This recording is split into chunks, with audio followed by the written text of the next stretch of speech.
तिथे पुण्यात विषारी दारू प्रकरणामुळे खळबळ माजली आहे, तर हडपसर, फुगेवाडी आणि दापोडी परिसरातील तब्बल 22 जणांचा यात मृत्यू झाल्याचा संशय आहे।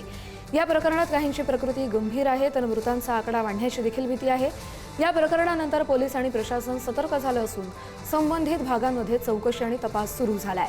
दरम्यान शवविच्छेदन अहवाल आल्यानंतरच मृत्यूचं नेमकं कारण स्पष्ट होईल, असं प्रशासनाकडून सांगितलं गेलंय। तर याच विषारी दारू मृत्यू प्रकरणी 13 जणांचं निलंबन केलं गेलंय। 3 निरीक्षक, 6 दुय्यम निरीक्षक आणि 4 कर्मचारी निलंबित झालेत।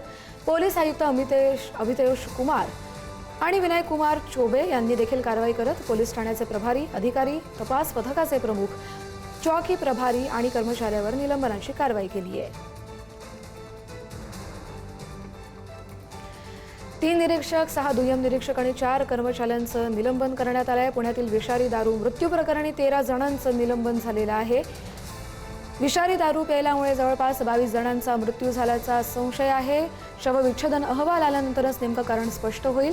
मात्र ही हा दारूचा साठा पकडल्यानंतरच ही 13 जणांवरती निलंबनाची कारवाई करण्यात आली आहे। पुण्यातले हे अतिशय गंभीर प्रकरण, 3 निरीक्षक, 6 दुय्यम निरीक्षक आणि 4 कर्मचाऱ्यांचं निलंबन केलं गेलं आहे।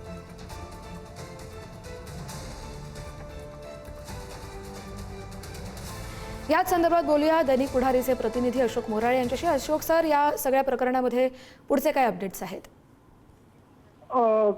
मागील काल 2 दिवसांमध्ये पुण्यामध्ये विषारी दारू प्राशन केल्यामुळे जवळजवळ 17 जणांचा मृत्यू झालेला आहे आणि 5 जणांवरती अतिदक्षता विभागामध्ये उपचार सुरू आहेत। या सर्व प्रकरणाची गंभीर दखल घेत पोलीस आयुक्त अमितेश कुमार आणि पिंपरी चिंचवडचे पोलीस आयुक्त विनय कुमार चोबे यांनी पोलीस ठाण्याच्या प्रभारी अधिकाऱ्यांना निलंबित केलं होतं आणि त्यानंतर आता राज्य उत्पादन शुल्क विभागाने देखील काही अधिकाऱ्यांना आणि कर्मचाऱ्यांना या प्रकरणी निलंबित केलेलं आहे। जवळजवळ 4 निरीक्षक आहेत आणि 3 दुय्यम निरीक्षक आहेत आणि इतर काही कर्मचारी आहेत, यांना या प्रकरणी निलंबित करण्यात आलेलं आहे।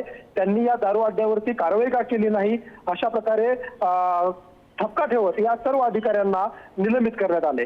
बरं, धन्यवाद अशोकजी तुम्ही दिलेल्या माहितीसाठी।